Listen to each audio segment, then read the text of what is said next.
अगर आप यह कहानी सुन रहे हैं तो पूरा सुनिए।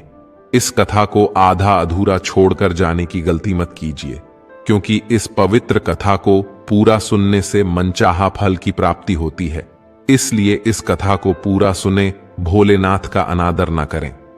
सुख और दुख एक ही सिक्के के दो पहलू होते हैं, ये बात आपने सुनी ही होगी। सुख और दुख हमारे जीवन में लगातार आते ही रहते हैं और हमें लगता है कि हमारे जीवन में हजारों दुख हैं, हजारों समस्याएं हैं। लेकिन अगर आप वास्तविक तौर पर देखें तो आप इस बात को और अच्छे से समझ पाएंगे कि हमारे जीवन में केवल एक ही दुख होता है। हमारे जीवन में असली दुख क्या है, वो हम इस कहानी के माध्यम से जानेंगे, और उस दुख का निवारण और समाधान क्या है, वो भी हम इस कहानी से समझेंगे। आप इस कहानी के अंत तक जरूर बने रहिए। एक समय की बात है, एक गांव में एक व्यक्ति रहता था। उसका नाम सोनू था।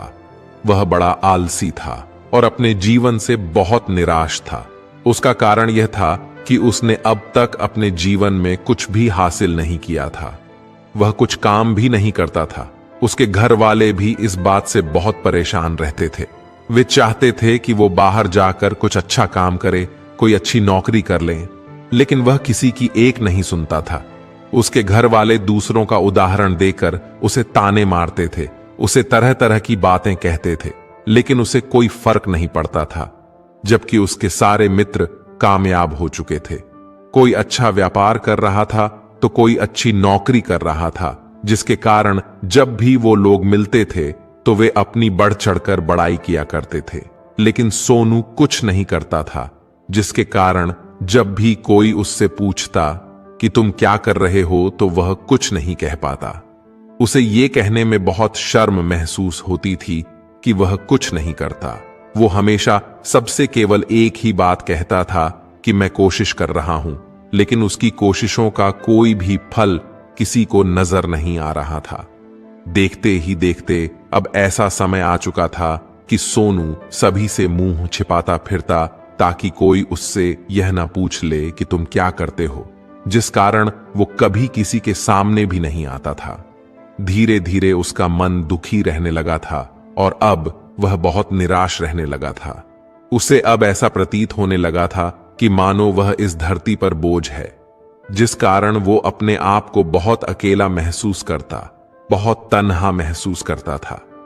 एक दिन तो उसके मन में यह भी विचार उत्पन्न हुआ कि मेरे हाथों में कुछ है ही नहीं तो मैं क्या कर सकता हूं। यही सब सोचकर वह अपने भाग्य को खूब कोसता और अकेले बैठकर वह रोता रहता था और भगवान को ही दोष देता रहता था। एक दिन छुपता छुपाता वह घर से निकलकर कहीं जा रहा था। तभी उसने रास्ते में देखा कि एक बौद्ध भिक्षु लोगों को प्रवचन दे रहे हैं और प्रवचन में वह दुख की बातें कर रहे हैं।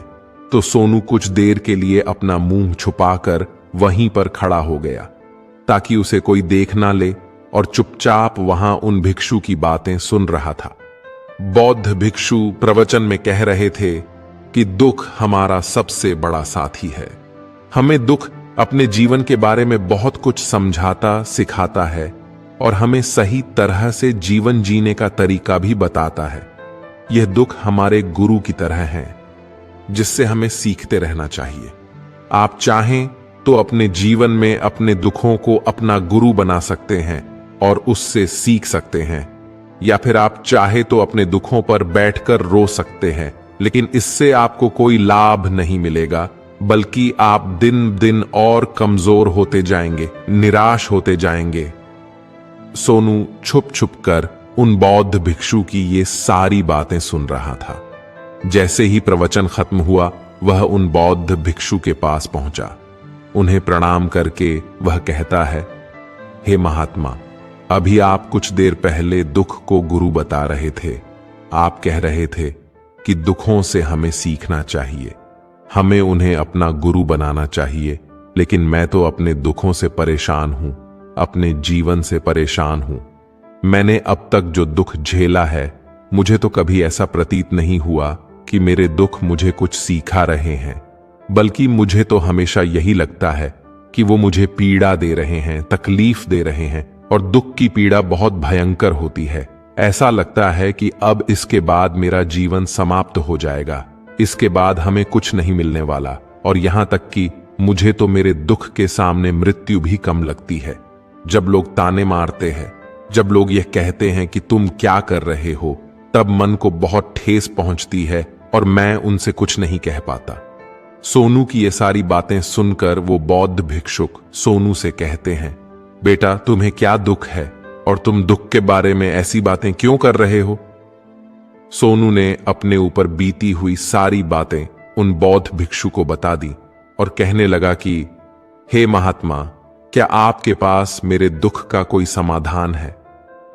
सोनू की यह बात सुनकर वो बौद्ध भिक्षु मुस्कुराने लगे और सोनू से कहते हैं, बेटा जब तुम्हारे जीवन में कोई असली दुख आए तब तुम मेरे पास आना, तब मैं उसका समाधान तुम्हें अवश्य बताऊंगा। उन बौद्ध भिक्षु की यह बात सुनकर सोनू थोड़ा सा अचरज में पड़ गया। उसे यह समझ नहीं आ रहा था कि क्या उसने अब तक जो दुख झेला है वह असली दुख नहीं है। उसने जो अब तक पीड़ा सही है, जो ताने सहे हैं, जो तकलीफें उठाई हैं, क्या वह असली दुख नहीं है? आगे वह मन ही मन अपने आप से कहता है कि जब मुझे मेरे अपने नहीं समझ पाए तो ये बौद्ध भिक्षु मुझे क्या समझेंगे। इतना सोचकर वह वहां से चला गया। सोनू सभी लोगों के ताने सुन सुनकर बहुत थक चुका था। वो बहुत निराश हो चुका था, जिसके कारण उसने निर्णय लिया कि वह अब कुछ करके दिखाएगा। उसने अपने पिता से थोड़ा सा रुपया लिया और उस रुपया से उसने एक व्यापार शुरू किया। उसके पिता बहुत खुश थे कि कम से कम मेरा बेटा कुछ करने का प्रयास तो कर रहा है, लेकिन उसे व्यापार में कोई सफलता नहीं मिल रही थी, जिसके कारण वो बहुत ही निराश हो चुका था। उसे ये समझ नहीं आ रहा था कि वह क्या करे, किस तरह से अपने व्यापार को आगे बढ़ाए। तभी उसके पिता ने उससे कहा, बेटा कोई बात नहीं, इसी तरह से प्रयास करते रहो, आज नहीं तो कल सफलता अवश्य मिलेगी। सोनू ने अपने पिता की बात मानी और अपने व्यापार में और भी कड़ी मेहनत करने लगा। धीरे धीरे उसे सफलता मिलने लगी और फिर उसने रफ्तार पकड़ ली। देखते ही देखते केवल 3 सालों के अंदर वह एक बहुत बड़ा व्यापारी बन गया। अब उसके पास धन दौलत की कोई कमी नहीं थी। लोग जो उसे पहले नापसंद किया करते थे, अब उसे पसंद करते थे, उसकी चिंता करते थे, उसके कार्यों की सराहना करते थे। उसके माता पिता भी अब अपने बेटे से बहुत खुश थे और उसकी सफलता से वे अत्यंत प्रसन्न थे। धीरे धीरे सोनू के मित्रों की संख्या लगातार बढ़ती जा रही थी। सोनू के कुछ मित्रों ने उसे यह भी सलाह दी कि उसे अपना व्यापार और तेजी से बढ़ाना चाहिए, उसे और फैलाना चाहिए। सोनू को एक दोस्त ने सलाह दिया कि जब तुम आज केवल इस नगर के सबसे बड़े व्यापारी हो, तब तुम इतना खुश हो, तुम्हारे साथ इतने सारे लोग हैं। वहीं पर तुम सोचो कि जब तुम इस राज्य के सबसे बड़े व्यापारी बन जाओगे, तब तुम्हारे यहां पर लोगों की भीड़ लग जाएगी। लोग तुमसे मिलने के लिए समय निकालेंगे। यहां तक कि इस राज्य का राजा भी तुमसे मिलना चाहेगा, तुम्हारी तारीफ करेगा, और यदि कभी ऐसी जरूरत आन पड़ी तो वह तुमसे धन भी उधार लेने के लिए अवश्य आएगा। सोनू को अपने उस दोस्त की यह बात बहुत पसंद आई। सोनू ने सोचा कि मेरे मित्र सही कह रहे हैं, मुझे अपने व्यापार को और बड़ा करना चाहिए और फैलाना चाहिए, तभी तो हर कोई मेरे बारे में जान सकेगा, हर कोई मुझे पहचानेगा। उसने बिना देरी किए अपने समय को बिना गंवाए अपने व्यापार में और मेहनत करने लगा। लेकिन अब की बार उसके मन में धैर्य नहीं था, जिसके कारण उसने कुछ अनुचित कदम उठाए ताकि उसका व्यापार जल्दी से जल्दी और बड़ा हो जाए। उसने कई लोगों से अधिक मात्रा में धन उधार ले लिया, जिससे उसके ऊपर अब काफी कर्ज हो चुका था। और इतना ही नहीं, वो यहां पर भी नहीं रुका। उसने अधिक से अधिक मुनाफा कमाने के चक्कर में अपने माल की गुणवत्ता को भी खराब कर दिया था, जिससे अब उसके माल में वह बात नहीं रह गई थी जो पहले हुआ करती थी। लेकिन वह अपने मित्रों की बात सुनता रहा। जैसा उसके मित्र कहते थे वो वैसा ही करता चला जा रहा था, यहां तक कि उसने अपने व्यापार को और भी तीव्रता से बढ़ाने के लिए अपने दूसरे छोटे व्यापारियों के खिलाफ षड्यंत्र भी रचने शुरू कर दिए थे। जिस कारण उसके मन में अब पहले जैसा वह सुकून नहीं था। अब उसे रातों को नींद नहीं आती थी। वह केवल एक ही विचार में लगा रहता था कि किस तरह से उसका व्यापार पूरे राज्य में फैल जाए और वह इस राज्य का सबसे बड़ा व्यापारी बन जाए। वह दिन रात केवल इसी मेहनत में लगा रहता कि उसका व्यापार जल्दी से जल्दी और बड़ा हो जाए। हालांकि उसके पास अब सब कुछ था, धन, दौलत, अच्छा घर, गाड़ियां, नौकर, चाकर, सभी तरह की सुख सुविधाएं थीं। लेकिन उसके बावजूद भी वह उन चीजों का लाभ नहीं उठा पा रहा था, क्योंकि उसका पूरा ध्यान केवल अपने व्यापार को अधिक से अधिक उन्नति की तरफ ले जाना था। एक दिन सोनू अपने रथ पर बैठकर एक मार्ग से होकर गुजर रहा था। तभी रास्ते में उन्हीं गुरुवर का आश्रम पड़ा। यह देखकर वह उन बौद्ध भिक्षु के पास गया और बौद्ध भिक्षु से कहने लगा, हे महात्मा, आपने कहा था कि जब मेरे जीवन में कोई असली दुख आए तब मैं आपके पास आऊं, तो इस कारण मैं आपके यहां पर आया हूं। आज मैं बहुत दुखी हूं। मैं रातों को सो नहीं पाता। मेरे पास सब कुछ होते हुए भी मैं उनका लुत्फ नहीं उठा पा रहा। उसने अपनी सारी बातें एक एक करके उन बौद्ध भिक्षु को बता दी। तभी वह बौद्ध भिक्षु सोनू से कहते हैं कि बेटा, जब तुम पहली बार आए थे तब भी तुम बहुत दुखी थे, लेकिन तब तुमने अपने दुख से क्या सीखा था? इसके जवाब में सोनू उन बौद्ध भिक्षु से कहता है कि हे महात्मा, जब मैं अपने जीवन में कुछ नहीं कर पा रहा था तब मैंने अपने दुखों से यह सीखा था कि केवल सोचने मात्र से कुछ नहीं होगा, उसके लिए हमें कुछ करना भी पड़ेगा। और केवल कोई कर्म करना ही हमें सफल नहीं बनाता, बल्कि उस कर्म को उसके अंजाम तक पहुंचाना हमें सफल बनाता है।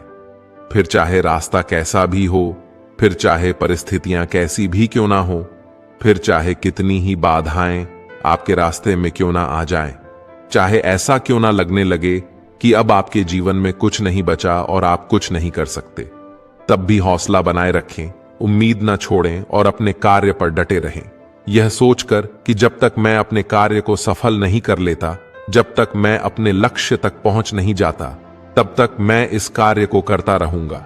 मैं इस कार्य में अवश्य सफल होकर ही रहूंगा। जबकि बाकी लोग केवल सफल लोगों को महत्व देते हैं, उनके कर्मों को नहीं। सोनू की ये सारी बातें सुनकर वह बौद्ध भिक्षु मुस्कुराने लगे और सोनू से कहते हैं, बेटा, जब तुम्हारे जीवन में असली दुख आए तब तुम मेरे पास आना, मैं तुम्हारी समस्या का समाधान अवश्य करूंगा। इतना कहकर वह बौद्ध भिक्षु वहां से उठकर चले गए। सोनू एक बार फिर से उनकी ये बातें सुनकर आश्चर्यचकित रह गया। उसे अब यह समझ नहीं आ रहा था कि उसने जो दुख देखा है, उसने जो तकलीफ अब तक सहा है, क्या वह असली दुख नहीं है? उसके मन में अब एक सवाल उत्पन्न होने लगा कि असली दुख क्या है और इसकी पहचान क्या है? मुझे कैसे पता चलेगा कि इस समय में मैं असली दुख में हूं या नहीं? लेकिन उसने भिक्षु से कुछ नहीं कहा। जब वह ये सब सोच ही रहा था कि तभी वह बौद्ध भिक्षु सोनू के पास एक बड़ा सा घड़ा लेकर पहुंच जाते हैं। उस घड़े के अंदर सोने के सिक्के थे।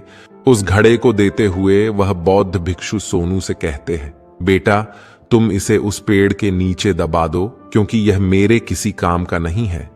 जब मुझे इसकी जरूरत पड़ेगी तब मैं वहां से खोद कर इसे निकाल लूंगा, लेकिन अभी के लिए इसे वहां पर मिट्टी के नीचे दबा दो।